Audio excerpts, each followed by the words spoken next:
Hello अस्सलाम वालेकुम दोस्तों। तो यार क्या हाल है। आज की इस वीडियो में हम 2006 का depreciation second year intermediate accounting Karachi board का क्वेश्चन सॉल्व करेंगे, ठीक है। और इसी के साथ साथ समझेंगे भी कि ये क्वेश्चन किस तरीके से सॉल्व हुआ, ठीक है, या किस तरीके से इस तरीके के क्वेश्चन सॉल्व होते हैं। तो चलें सबसे पहले हम क्वेश्चन पढ़ते हैं। A company purchase an equipment for ₹2,50,000. The estimated selling price of the equipment at the end of the whole useful life is ₹30,000, ठीक है। अच्छा, तो एक कंपनी ने जो है वो इक्विपमेंट परचेज किया जो कि उनको 2,50,000 के पड़े, ठीक है।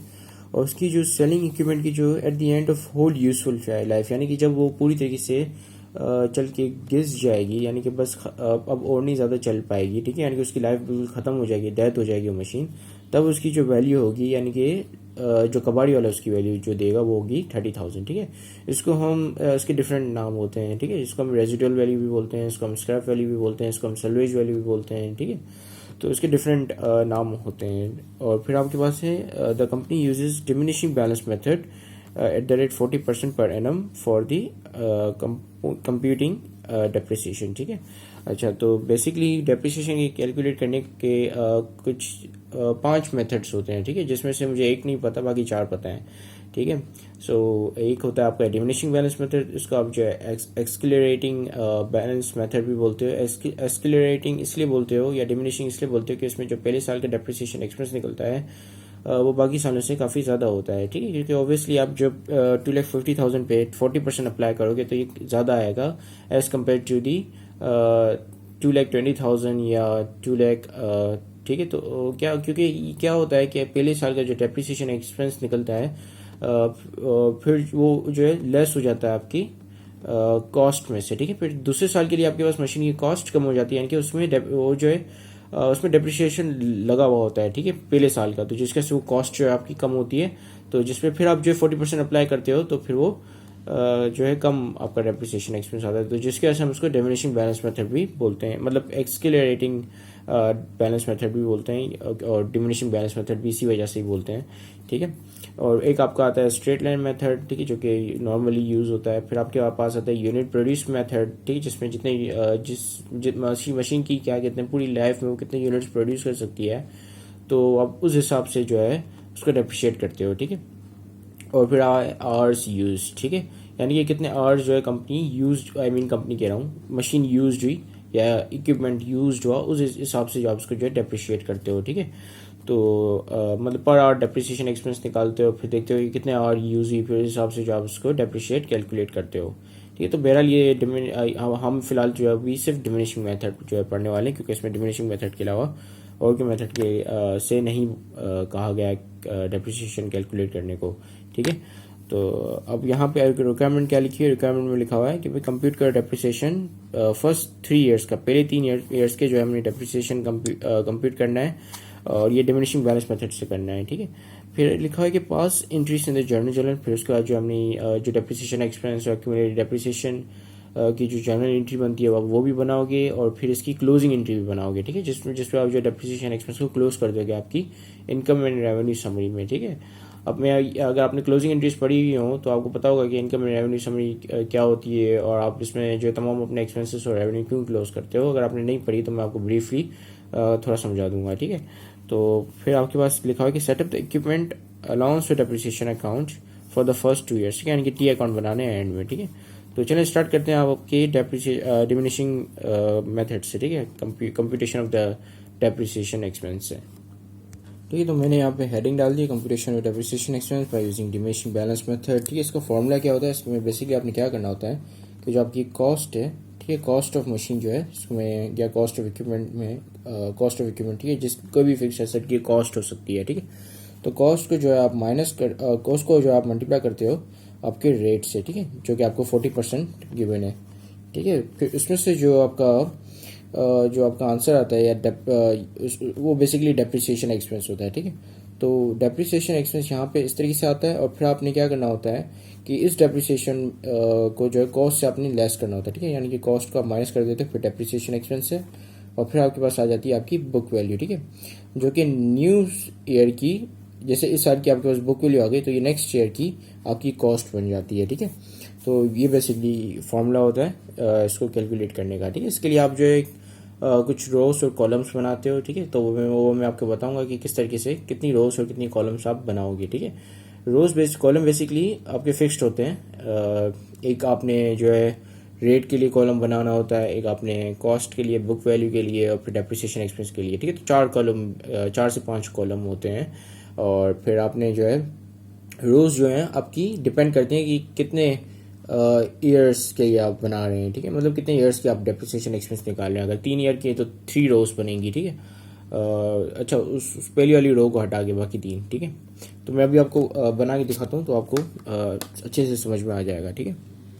तो ये आपके कॉलम्स और रोज आ गई, ठीक है। आपने कितने कॉलम बनाने हैं, 1 2 3 4 5 कॉलम्स आपके बनते हैं। और रोज इस हिसाब से बनती है कि जितने ईयर्स के आपने डेप्रिसिएशन एक्सपेंस निकालने होते हैं उतने ईयर्स के आप जो है रोज बनाते हो, ठीक है। रोज कितनी है, यहाँ पे हमने 3 ईयर्स का डेप्रिसिएशन एक्सपेंस निकालना है पहले।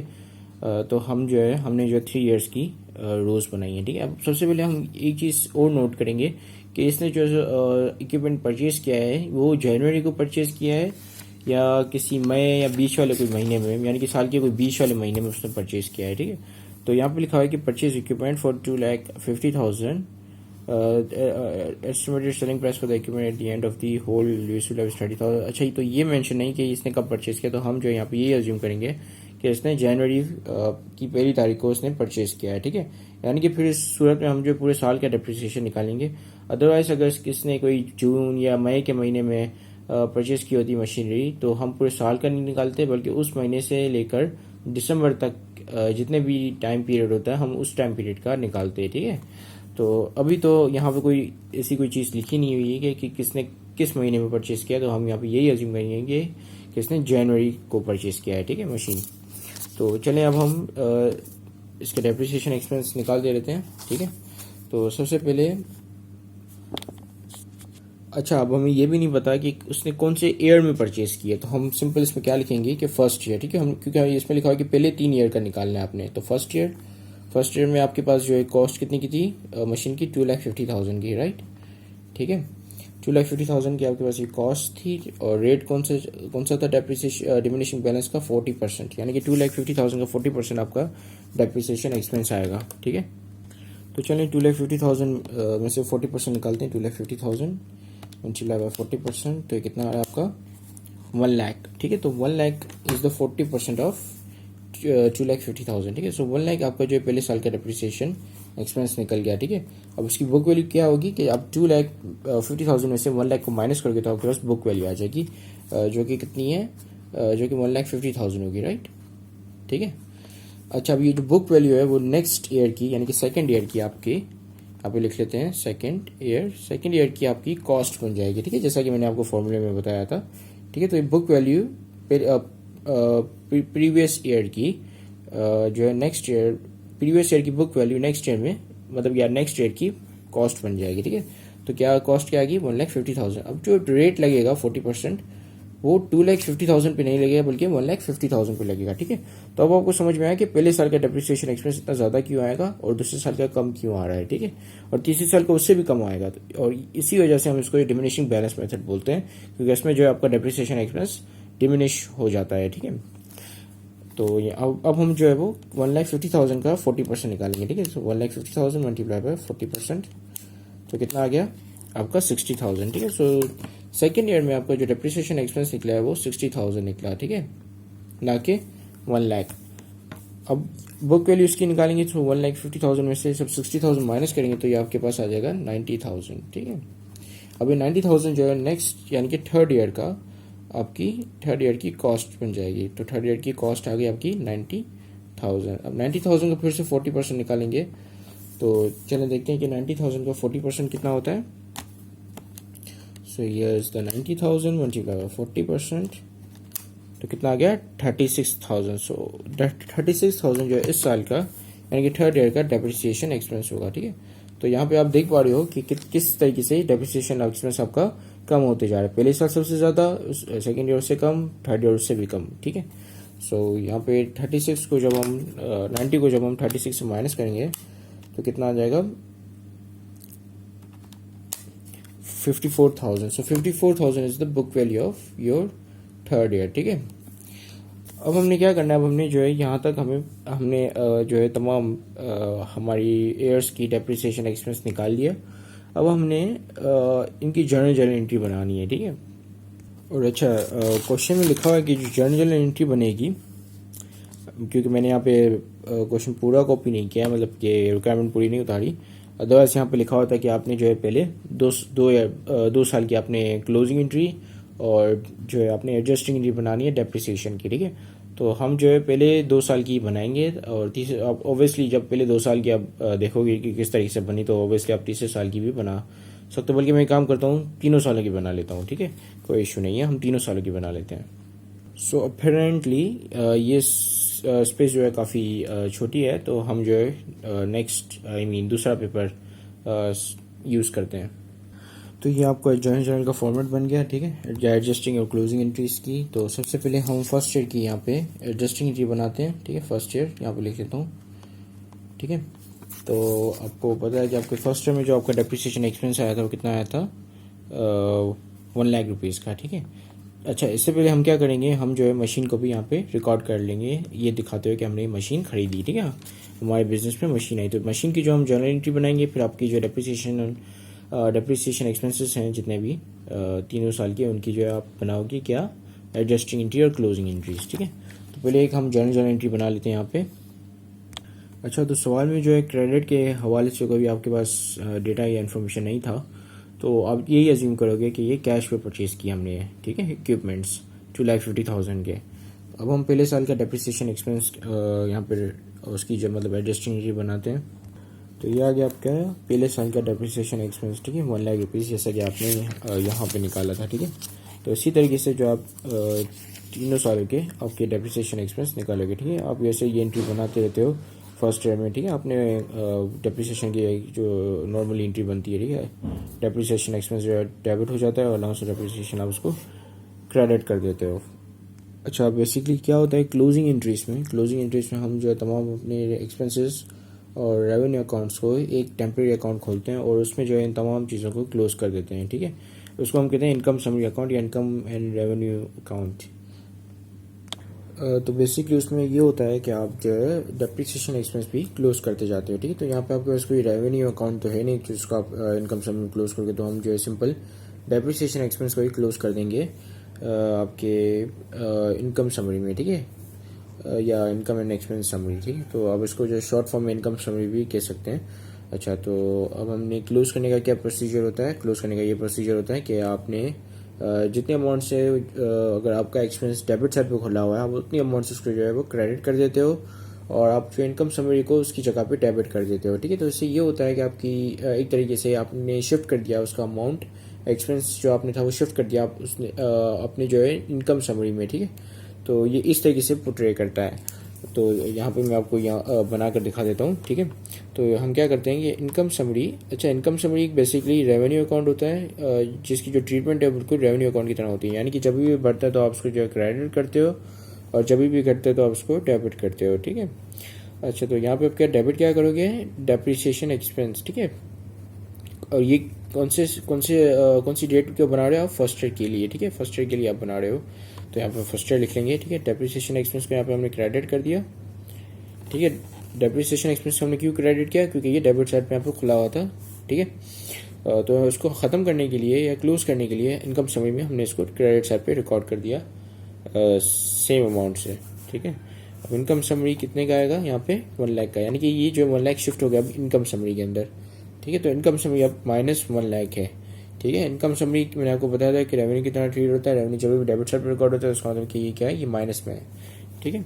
इसी तरीके से आप जो है वो सेकंड ईयर और थर्ड ईयर के भी आप इसी तरीके से एंट्री बनाओगे, ठीक है।